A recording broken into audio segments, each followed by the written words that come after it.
pessoal, espero que estejam bem. Com muito entusiasmo, a gente inicia o nosso 4º episódio do Start Talks, um conteúdo que foi criado e pensado para apoiar a jornada educativa de cada uma das nossas escolas e, sobretudo, servir de inspiração e elementos de reflexão para os nossos educadores. Hoje, o Start Talks ele tem estado ainda mais especial. Primeiro, pelos convidados que vamos receber e segundo, pelo motivo que vamos debater aqui hoje.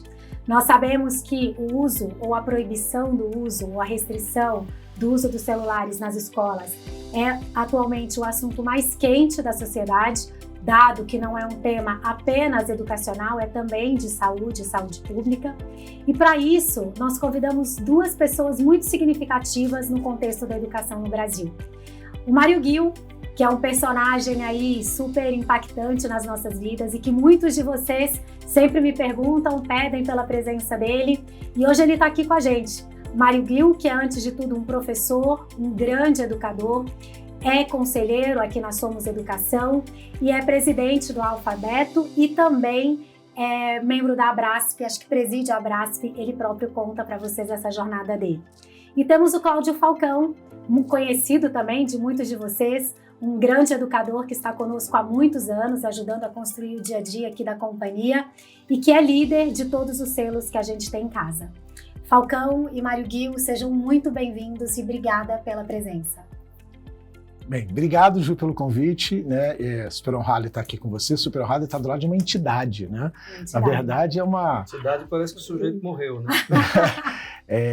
Tá muito orgulhoso de estar do lado do Ghil, de estar aqui participando, de conversar, mas estou aqui para aprender, estamos com o Ghil, então acho que em qualquer momento é aprender e discutir essa temática, o que a gente tem, né, essa novidade que as escolas estão vivendo, essa mudança da legislação e naturalmente a insegurança que as escolas têm, que os pais têm, que os alunos vivem e como lidar com esse cenário. Então é legal a gente poder debater sobre isso. Obrigada, Falcão. Ju, do meu lado, super obrigado pelo convite, né? Acho que poder conversar com os educadores, com os gestores das escolas é a parte mais bacana do nosso trabalho, né? E tá de lado aqui do Falcão, que é o nosso parceirão, amigão de mais de década já, né? Mais de década. Mais de década. É também uma honra. Que coisa boa, gente. Muito obrigada mais uma vez. Ghil, sabe que quando esse assunto começou a ganhar força, um dos primeiros movimentos que nós fizemos foi olhar o que os dados e fatos mundo afora nos dizem sobre essa questão da infância e juventude atrelado ao uso do celular. E, naturalmente, seu nome veio muito forte aqui, porque dentre os seus inúmeros afazeres, a gente sabe o quanto você é um educador que defende o uso de dados e fatos para a tomada de decisão na educação. Na sua perspectiva e a experiência que você tem tido mundial, como que você tem visto os efeitos do uso de telas que extrapolam os celulares junto a essa faixa etária? Perfeito. Bom, acho que o primeiro comentário, Ju, é que a gente não está num problema só no Brasil. A gente não está lidando com um desafio que é brasileiro. Esse é um desafio mundial, né? Eu acho que tem vários pesquisadores aí de outras ciências, mas que acabam trazendo reflexões importantes para a gente em educação, que é o fato de que a tecnologia ela acaba evoluindo muito mais rápido do que a moral, as leis e os costumes, né? É só pensar que no ano de 2000 a gente entrou na era dos dados e demorou 15 anos para ter uma LGPD para proteger os dados das pessoas, né? Em 2010 a gente inaugura uma outra era, que é a era das redes sociais, que no fim é o problema que a gente tem que encarar.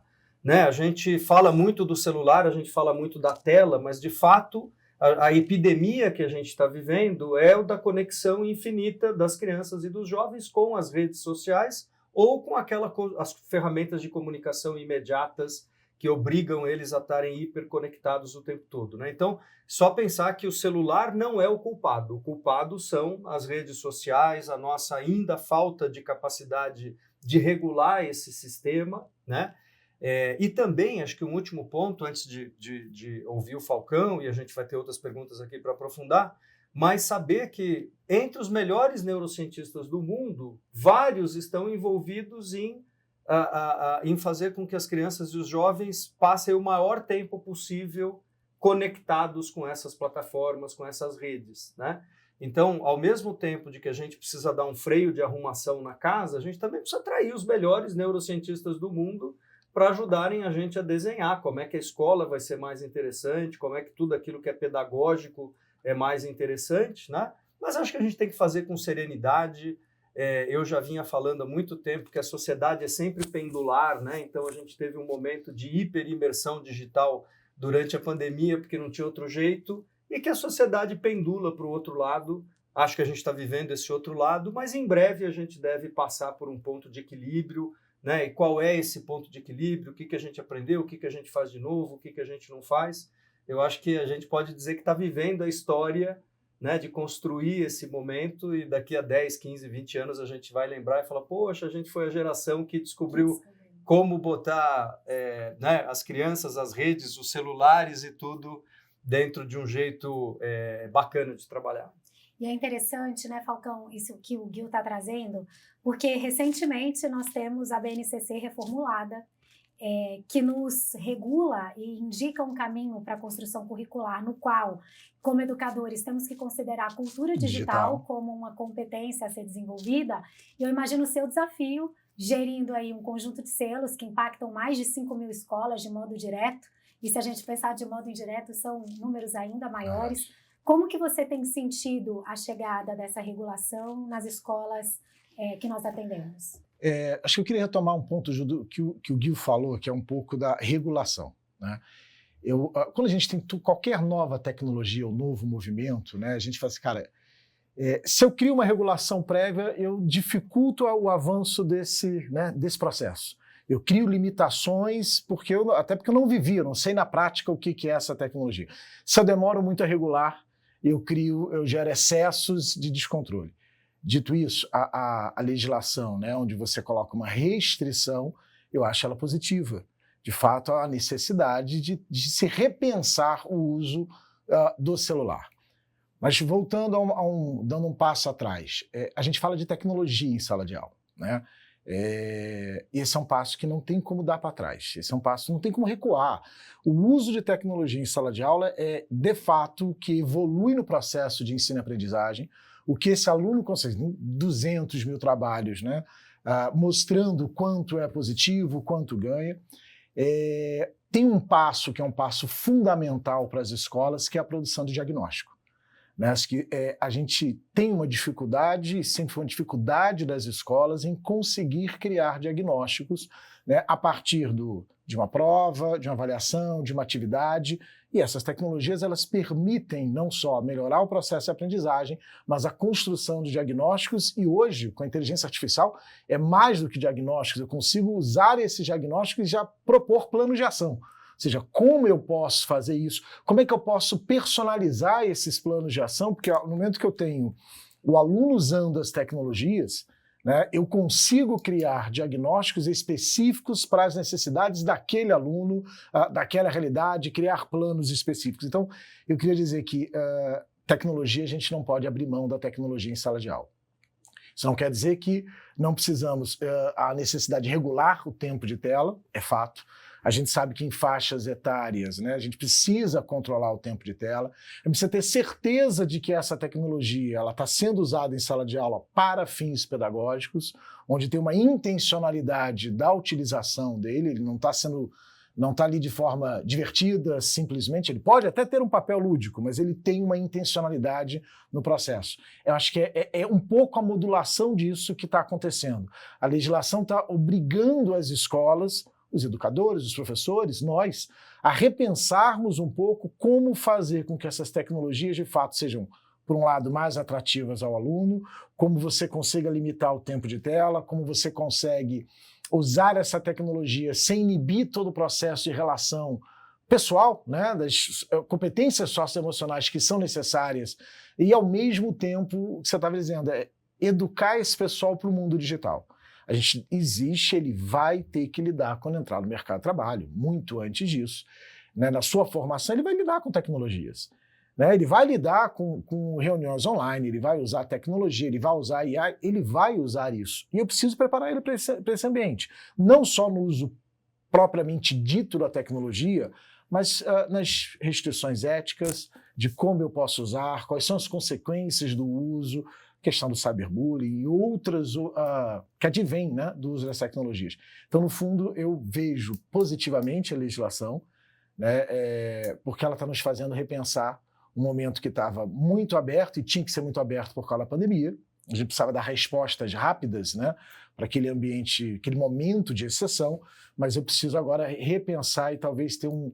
E aí eu acho que as tecnologias que de fato têm intencionalidade pedagógica, usando o celular, são elas que vão ganhar mais espaço. Se eu puder até dar uma contribuição, Falcão, a própria lei nacional já tinha a ressalva de que para qualquer dispositivo pode ser usado para uma finalidade pedagógica, né? É que a gente tem interpretações estaduais, porque dentro do sistema, né, isso está previsto na LDB, que é a Lei de Diretriz e Base da Educação, os estados são regidos pelas normas dos seus conselhos estaduais, né? Então a gente pode ter algum atrito entre uma legislação federal, uma interpretação estadual um pouco mais rígida, né? Mas eu entendo que a gente está num momento de um freio de arrumação para poder debater, que é isso que a Ju está propondo aqui, acho que é o mais importante, as pessoas se reunirem, olha, nós temos um problema, gerações anteriores às nossas não tiveram, não adianta olhar para trás, como é que nós vamos combinar de que exista a possibilidade de você ter um evento pedagógico disponível para os alunos, mas a gente, de fato, tem que proteger os alunos dessa imersão infinita em redes sociais viciantes, preparadas para serem viciantes e cada vez mais desreguladas e desnormatizadas, né? Isso é muito perigoso. E acho que essa constatação aqui do Falcão e agora a sua fala, Gil, nos dão aqui um gancho, talvez, da gente retomar conceitualmente o que exatamente a Lei 15.100 do governo federal, ela prevê. Porque nós temos visto nuances de interpretação, pessoas dizendo e entendendo como uma proibição de 100%, e não é exatamente isso que a lei está propondo. Queria que você comentasse um pouquinho os contornos dessa legislação e o espaço que ela nos permite, tanto para nos posicionarmos e regular, quanto para continuar fazendo frente a essa formação para a inovação, que a escola também tem um papel. Claro. Bom, eu vou dar a minha interpretação da lei nacional e como é que ela está sendo lida em alguns lugares. A lei nacional, acho que ela está numa direção correta de dizer o seguinte, olha, a criança dentro da escola deve usar o celular único e tão somente, o celular ou qualquer outro dispositivo digital, único e tão somente se tiver uma finalidade pedagógica para isso. Tá? É isso que, em suma, se a gente espremer a lei, o suco da lei que cai, é dizer, olha, celular só deve ser usado ou, de novo, outro dispositivo, se for por uma atividade pedagógica. Em outros estados, o estado de São Paulo, onde a gente está gravando esse programa, tem a interpretação de que não é para usar de jeito nenhum, é absolutamente tudo proibido, né? E eu entendo que é uma interpretação mais rigorosa do que deveria, primeiro porque eu entendo que as leis nacionais se sobrepõem às interpretações estaduais. E, em segundo lugar, porque a gente viver nesse paradoxo de que a gente tem a primeira geração da humanidade, que cada aluno tem um supercomputador pessoal, carrega com ele, e a gente pega esse supercomputador e proíbe de ser usado em benefício da educação. Então, nós precisamos olhar com essa perspectiva, né? Olha, ok, então vamos convergir de que o problema não é o celular, o problema não é a tela, o problema, de novo, são as redes sociais, as bets e qualquer outra coisa viciante que seja ofertado para crianças, num momento, inclusive, né, até porque a neurociência já nos explicou que a última parte do cérebro que se forma, que é logo aqui atrás da testa, que é o centro administrativo do cérebro, não está maduro antes dos 16 anos, elas podem ser levadas a tomar decisões que elas não têm nem condição de pesar os prós e os contras, né? Então, o meu ponto aqui é sempre o de a gente tentar achar um meio termo, né? Do jeito que estava, não dava, né? Os professores ou assumiam uma posição de ter um conflito contínuo com os alunos utilizando celulares, ou simplesmente, o que é pior até, eu acho que quando o professor está em conflito é porque ele ainda está interessado pelo aluno, ou aquele professor que fala, olha, desisti, acabou, não tenho o que fazer, que é o pior, porque o aluno perdeu talvez a última barreira de proteção que ele tinha, que era o professor ajudando, né? Então, ao mesmo tempo que a gente precisa reconhecer isso, a gente precisa pensar, puxa vida, tudo que você falou, né, é um supercomputador que permite, nós podemos fazer avaliações rápidas no aluno, a gente pode endereçar rápido uma dificuldade que ele tenha. Metodologia ativo, quanto eu consigo usar esse metodologia ativo em aula invertida? Pois é, cara, é um supercomputador na mão de cada aluno, né? Não sei se as pessoas têm essa dimensão, mas um celular moderno, assim, não precisa ser o último tipo da maior marca, tem um poder computacional maior que a humanidade tinha na década de 50, né? E a gente precisa precisa disso, né? Agora, vamos achar esse meio termo, assim, eu queria um pouco usar essa expressão de novo, Ju, de freio de arrumação, porque eu acho que a gente, ao invés de leis definitivas, a gente precisava de leis temporárias para a gente ter tempo de conversar, né? Eu tenho até estimulado as pessoas que leiam um pesquisador chamado Jonathan Haidt, né, que escreveu sobre o tema, escreveu, por exemplo, como os celulares, ou a super imersão nas redes, de novo, para não particularizar o problema no celular, acabou criando gerações de crianças que saíam muito pouco à rua, que se arriscavam muito pouco, que não subiam numa árvore, não caíam, não quebravam um braço, né? E que isso acaba moldando o pensar e o agir dessa geração para nunca ter risco, para viver numa bolha protegida de todo e qualquer desafio. Então, isso no mundo do trabalho já se percebeu que são jovens que têm dificuldade para ouvir um não, que têm dificuldade para assumir um desafio. Então, acho que está tudo isso encadeado, né? E a gente não tem a resposta, acho que a gente tem as perguntas que nós estamos fazendo agora, né?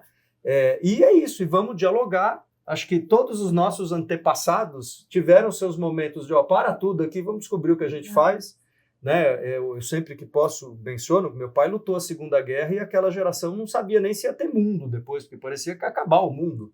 E eles souberam se reagrupar e criar um mundo que foi até, por muitas décadas, foi um mundo bastante pacífico, né? Agora a gente resolveu subverter isso um pouco de novo. Mas é isso, vamos discutir, vamos ter ponderação, pé no chão, bom senso. Né? E sabe, Gil, eu tenho trocado muito aqui no dia a dia com o Falcão e refletido até institucionalmente, né, o nosso papel. Durante muito tempo, nós investimos bastante tempo, recurso, pessoas para construir uma das melhores plataformas de educação desse país, por exemplo, que é o Plural. Né? Inovamos quando trouxemos os Chromebooks para as escolas, numa tentativa ali de tanto facilitar o acesso do aluno, quanto tornar esse ambiente mais atrativo e conectado com a realidade deles. E seguramente, Falcão, essa lei não é um passo atrás de tudo isso. Temos conversado muito isso com os nossos parceiros. Queria que você explorasse um pouquinho o quanto a gente continua acreditando nessa vertente da importância da tecnologia no processo. Quando eu falei anteriormente, eu falei muito de como essa ferramenta é a ferramenta que permite o diagnóstico, permite a personalização desse ensino, permite conseguir enxergar o que um professor hoje, no mundo analógico, não conseguia, ou ele demandava um tempo muito maior. Essas tecnologias que estão no Plural, que estão hoje na inteligência artificial que está dentro do nosso Plural, permite, inclusive, que o professor tenha mais tempo livre. A gente investiu muito na IA nesse ciclo, lançando a IA chegando às escolas agora, desde o início do ano passado no projeto, em que eu conseguisse criar ferramentas para o professor, para que o professor tivesse tempo livre. Porque hoje, metade do tempo de trabalho do professor não é em sala de aula, metade do tempo é preparando a aula, é tentando fazer sozinho algum diagnóstico, é analisando, é desenvolvendo uma coisa básica, um PowerPoint, um vídeo. E a gente tem muita tese de que se a gente... Compondo uma prova, elaborando um item. Então, se eu consigo, né, de fato, diminuir essa carga do professor, se eu consigo atuar, falar assim, cara, tem aqui um PowerPoint pronto, tem aqui uma avaliação pronta, tem um resumo que você pode usar, ou seja, se eu consigo dar essas ferramentas ao professor, ele vai ter tempo mais livre. Até para que ele possa identificar a realidade do aluno, a necessidade do aluno e fazer de fato, não só o diagnóstico, mas aplicar, né, planos de ação, de recuperação pedagógica para esse aluno. Então, no fundo, a gente tem investido nessas tecnologias, eu diria de dois lados. Criando diagnósticos, possibilitando o desenvolvimento diagnóstico, criando planos de ação e intervindo na realidade do professor, criando ferramentas para esse professor poder fazer o diagnóstico e fazer esses planos de ação. Gente, se a gente não fizer isso, a gente volta ao mundo analógico. Né? Eu sei que a gente tem esse saudosismo muitas vezes, né? E eu conversando com pessoas, as pessoas falaram assim, não, ótimo que não vai ter celular mais na escola, então vai todo mundo voltar a brincar na rua e jogar bola e arrebentar o dedo, né? Jogando bola na rua. Eu falei assim, não, isso não vai acontecer. Isso pode acontecer, mas aquela ilusão, talvez uma imagem lúdica, romântica que alguns pais podem ter, ou que a gente pode... Não vai voltar a ser aquilo. a gente vai voltar a ter parte daquilo. A gente vai voltar a ter parte, o que a gente quer estimular com isso é que existam essas relações, que eles sentem, conversem. De repente, no intervalo, está jogando bola de gude. Pulando elástico. Pulando elástico. Eu não sei como é que aqui em São Paulo, no resto do Brasil também fala, mas lá no Rio a gente vai jogar bafo. Bafo chama. Era bafo também? Que era figurinha. Eu lembro que na escola, no intervalo, ela fica jogando bafo. Eu duvido que eles façam, né, isso hoje em dia. Então, aliás, na Copa do Mundo ainda fica na época, né, do álbum da Copa trocando. Mas o importante é que vai ter um passo nessa direção. E eu queria acrescentar, sem fugir do tema, mas né, sem fugir da tua pergunta, como é que a escola vai fazer isso? Né? Como é que a escola pode estimular? A gente está dado que tecnologia está lá, isso vai ser estimulada, vai ser usada para fins pedagógicos, diagnóstico, tudo que eu já falei. Mas aí, no intervalo, né, esse menino não vai ter o celular mais no intervalo. Às vezes, em algumas escolas, para a seleção da escola, nem permitir que o celular esteja na escola, apesar que, se eu não me engano, a legislação não proíbe que ele esteja com o celular, proíbe que ele use o celular. Mas e aí, no intervalo, como é que você faz? O intervalo é um momento livre. A gente estava conversando sobre isso recentemente, né, Ju? Como é que eu faço? Eu tenho que conseguir, a escola tem que criar algumas estratégias para dar o pontapé inicial para que eles voltem a se relacionar, para que eles brinquem. É claro, eu não vou transformar o intervalo, o recreio, num novo momento pedagógico estruturado. Mas eu tenho que, assim, eles estão desacostumados.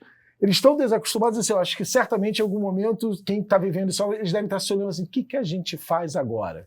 Então eu tenho que começar a ensinar, olha, não sei, jogos, atividades, eu tenho que começar a criar fórmulas para que eles usem o intervalo, o recreio, né, de uma forma próxima ao que nós usávamos, para que essa interação aconteça. Acho que esse é um passo que a escola precisa dar.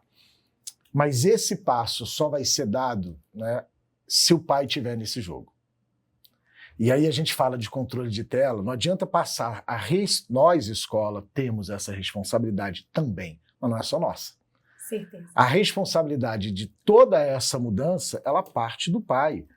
Tem que, e eu sempre digo, a escola precisa fazer um pacto, um protocolo de comunicação com os pais e dizer, olha, dentro dessa realidade que a legislação nos obriga, como é que vai ser a conversa a partir de agora? Como é que vai ser? Quais são as regras? Porque o próprio pai, ele quer ter acesso imediato ao filho. Ele manda mensagem no WhatsApp enquanto o filho está na aula e ele quer que o filho responda naquele momento. Ele usa a ferramenta de mensagem e, cara, não era assim, as coisas funcionavam. Antigamente ligava para a direção, aí ia lá, né, a inspetora, alguém da escola ia lá chamar o aluno e ligava e as coisas funcionavam. Então a gente precisa, acho que com a escola, primeiro, educar os pais, mas os pactos têm que ser feitos junto com eles, com pais e professores. A escola precisa, nesse momento, refletir o que quer nessa direção, mas precisa estabelecer os pactos, as regras, com professores num primeiro momento e num segundo momento, ao mesmo tempo, com os pais. Porque se não for criado um protocolo de comunicação, de regras, se o pai for contra e o pai começar a lutar contra o processo, vai ser mais difícil. Vai ser mais difícil para a escola implementar. Então, ele tem que trazer o pai. Acho que o pai, na teoria, ele vai ser favorável. Mas na hora da prática do dia a dia, ele pode se assustar. Vamos lembrar uma coisa interessante. Inclusive, a composição da lei ela foi provocada por pais. Todas as escolas que foram pioneiras em proibir o celular foram por movimentação dos pais. Né?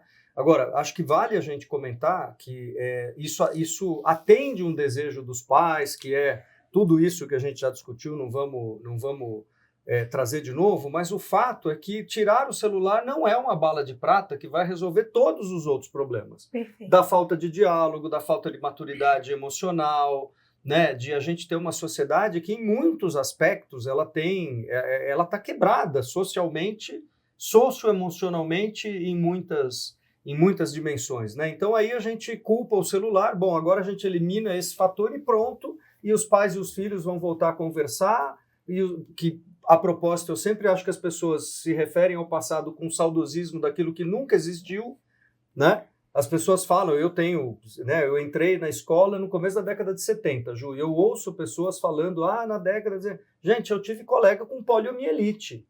Que saudades que eu posso ter de uma escola que a gente podia pegar um vírus e morrer, entende? Então tem um saudosismo do passado que eu não sei muito de onde vem, né? E não vai ser só a discussão do celular que vai consertar o diálogo pais e filhos, que vai consertar o diálogo famílias e escolas.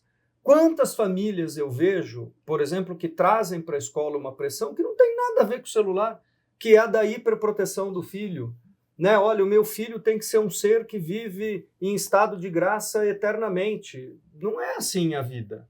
Né? A gente e não precisa... prepara ele para lidar com as frustrações. Não vai, exatamente. Né? Eu sempre digo, sempre que posso, estou aproveitando aqui para dizer, olha, cuidar tem limite. Descuidar é ruim e superproteger é muito ruim. Né? E a gente não pode achar que, olha, agora resolvemos uma dimensão do problema e todas as outras vão naturalmente se desenvolver. Né? A gente precisa estar aberto para isso, a gente precisa querer, as famílias precisam respeitar a escola como profissionais que, puxa, tem formação para isso, né? As pessoas acham que porque foram alunas muitos anos, elas têm o direito de criticar a escola. Que eu digo que faz tanto sentido quanto você que já andou de avião muito na vida, abrir a porta do piloto e falar, vou pousar lá no Santos Dumont, no Rio de Janeiro, que é um dos aeroportos mais difíceis do planeta, né? Então, a gente tem que ter muita ponderação, pessoal. E sobre os investimentos todos que a gente fez e tudo aquilo que a gente conquistou, eu acho que a gente continua na frente. Porque se a vida é pendular mesmo, e nos 40 anos que eu estou nesse setor eu já vi muitas coisas, né? Mudanças, né? A gente está num extremo que já a gente volta para o meio do caminho, que deveria ser o quê o meio do caminho? Olha, tecnologia não é pedagogia, né? A tecnologia é uma ferramenta para a pedagogia, mas ela tem uma série de vantagens, né, de personalização que nenhum outro jeito de fazer tem, ou pelo menos seja economicamente viável fazer, né? E aí a gente vai estar, assim, preparado para esse novo momento que chegue em breve.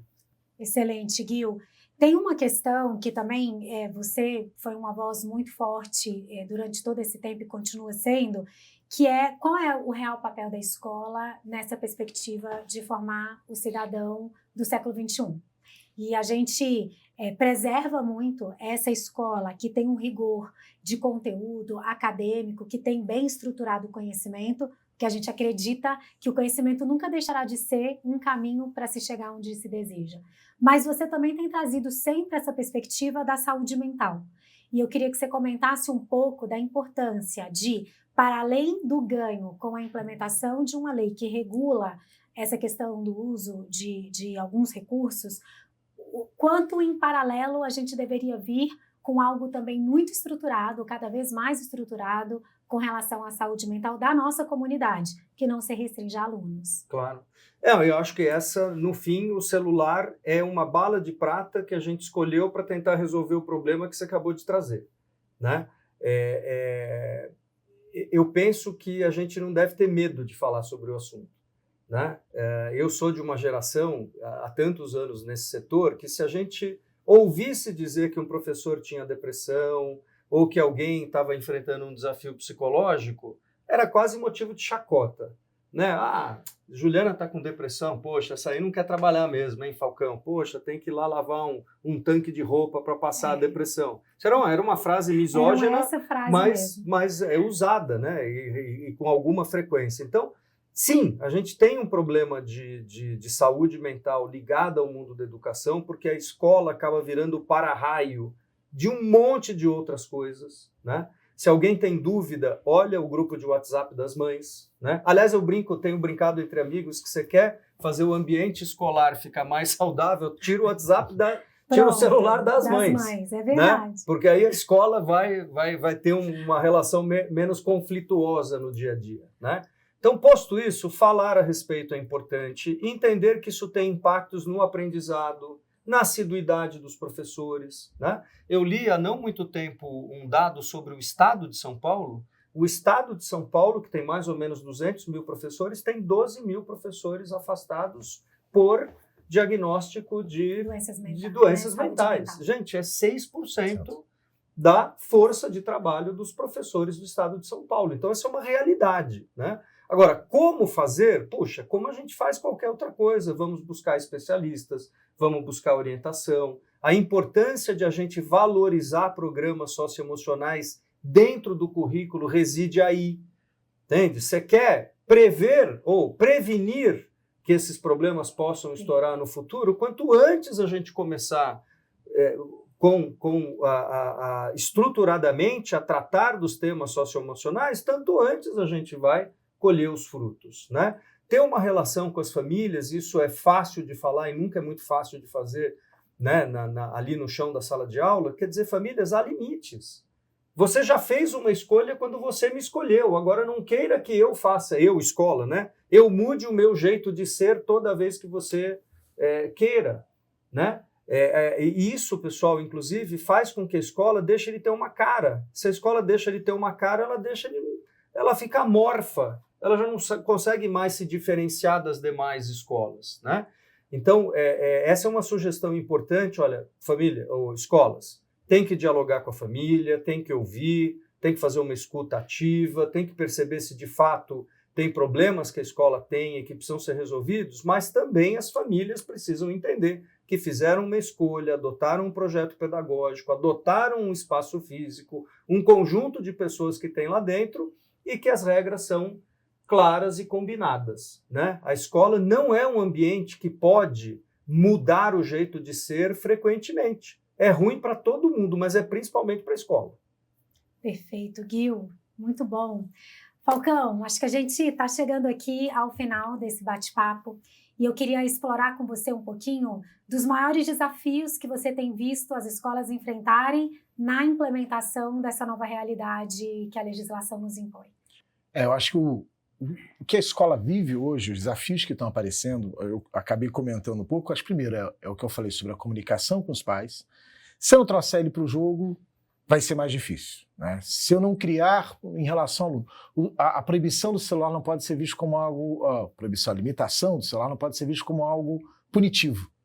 Né? De que sim, eu estou punindo porque eu tive um problema, então vamos punir, resolver esse problema com a proibição, ou limitação do uso do celular. Eu tenho que criar, como eu disse anteriormente, estratégias, né, pedagógicas ali do uso do celular que façam sentido, mas fora onde o celular não pode mais ser usado, onde ele era antes usado, eu tenho que criar atividades, para que esse aluno entenda, estou punido agora sem o celular.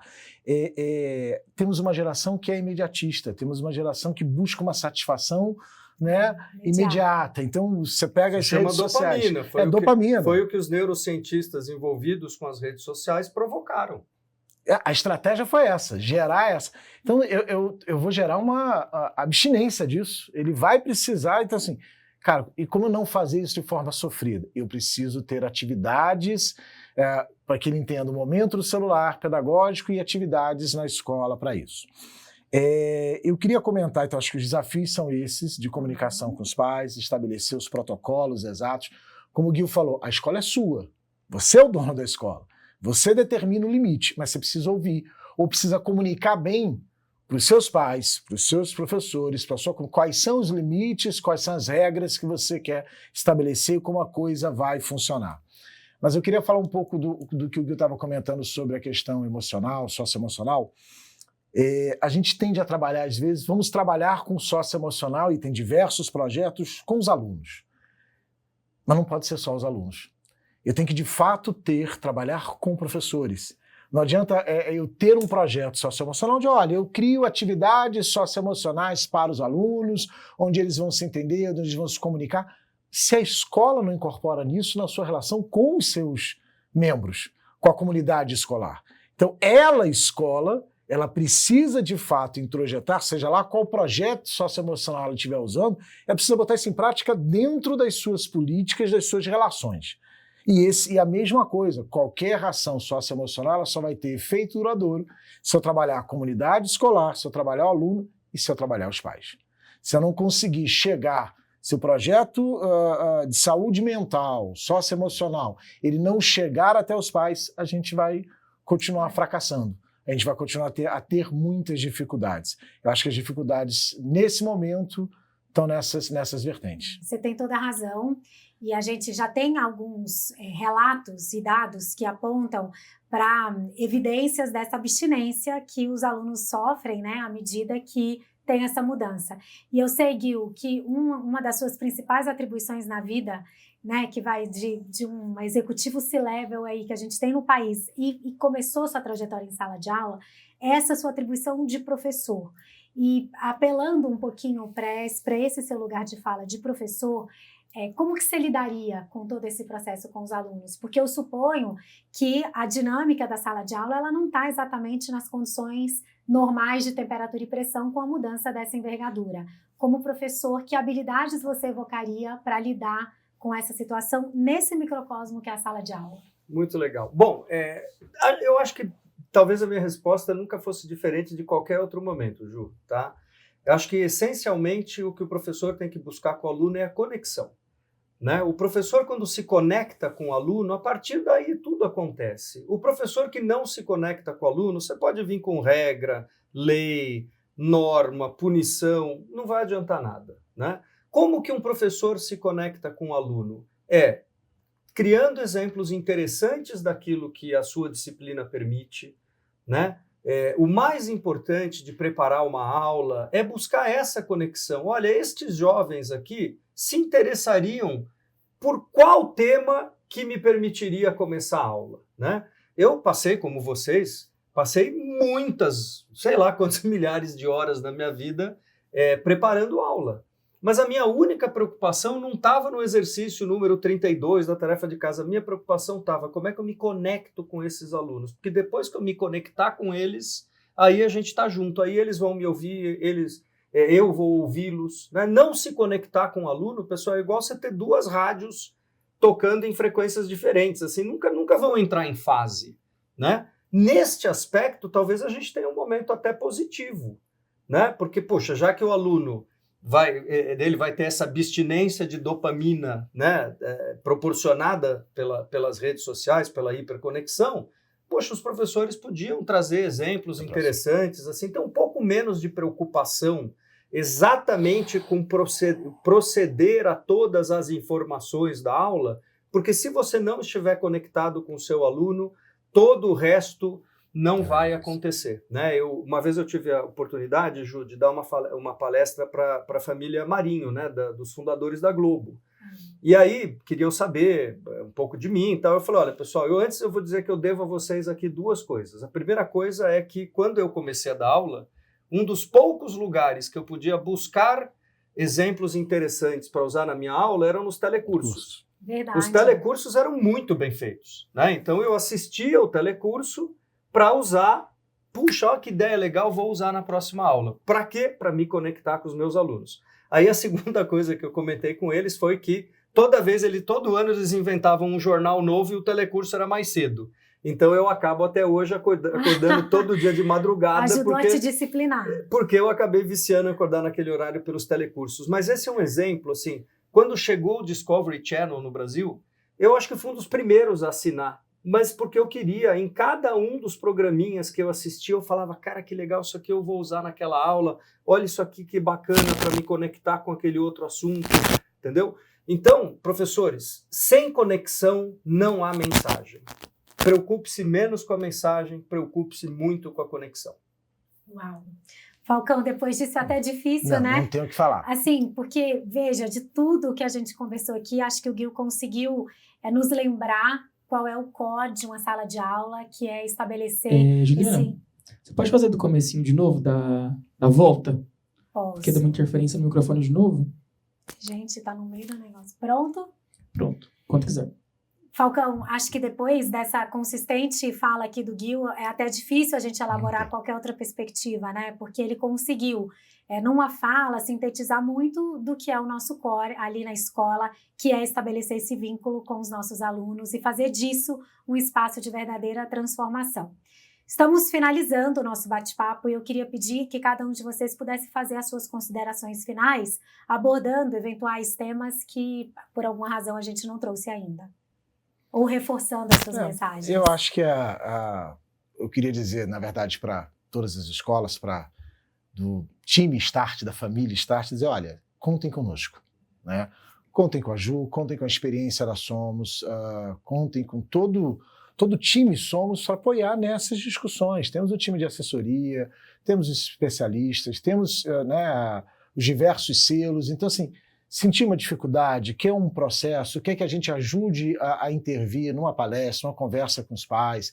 Você montou um protocolo de comunicação, como é que você vai fazer? Compartilha com a gente olha, analisa, critica, dá sugestões. Quer dizer que nesse desafio né, que está agora sendo posto.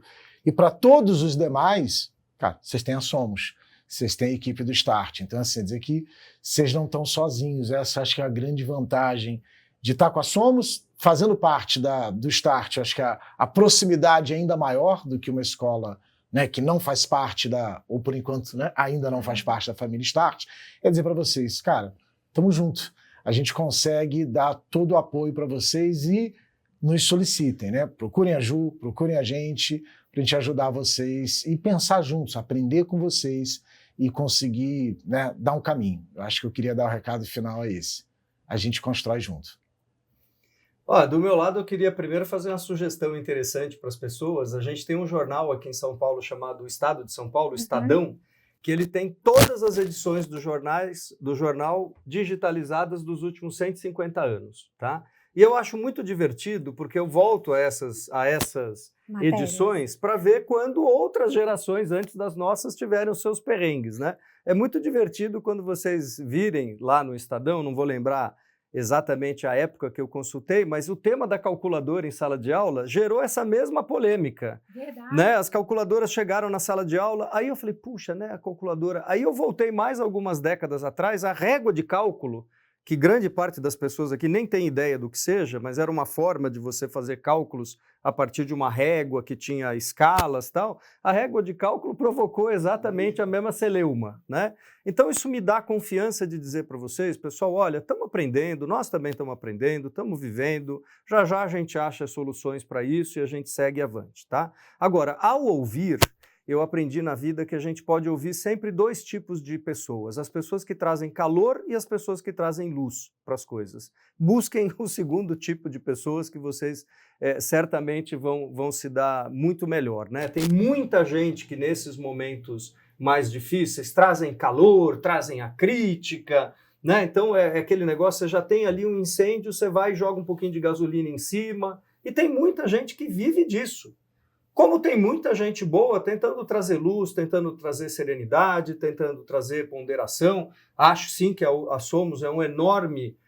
tenho muito orgulho, inclusive, de ter sido parte dessa construção, dessa história aqui. Muita gente boa, muita gente competente, muita gente que não para de estudar nunca, não para de conversar nunca. Mas, para além da Somos, busque pessoas que trazem luz para os temas, que trazem orientação com serenidade, com ponderação, com amor, né? E aí a gente avança. Muito bom. Bem, muitíssimo obrigada, Gil e Falcão. Eu acho que esse senso de pertencimento que você trouxe aí na sua mensagem final é exatamente um dos elementos que caracterizam a cultura da rede que nós estamos construindo. Então saiba que contamos muito com você no dia a dia e você é parte disso. E a você, Gil, o nosso agradecimento infinito.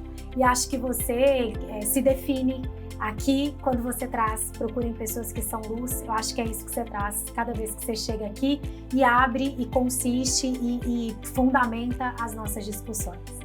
Aos nossos parceiros, meu muito obrigada aqui pela audiência, que vocês possam trocar conosco. Nós teremos em breve espaços formais para fazer essas trocas e que, sobretudo, saibam que a gente caminha junto. Muito obrigada e até a próxima edição do Start Talks.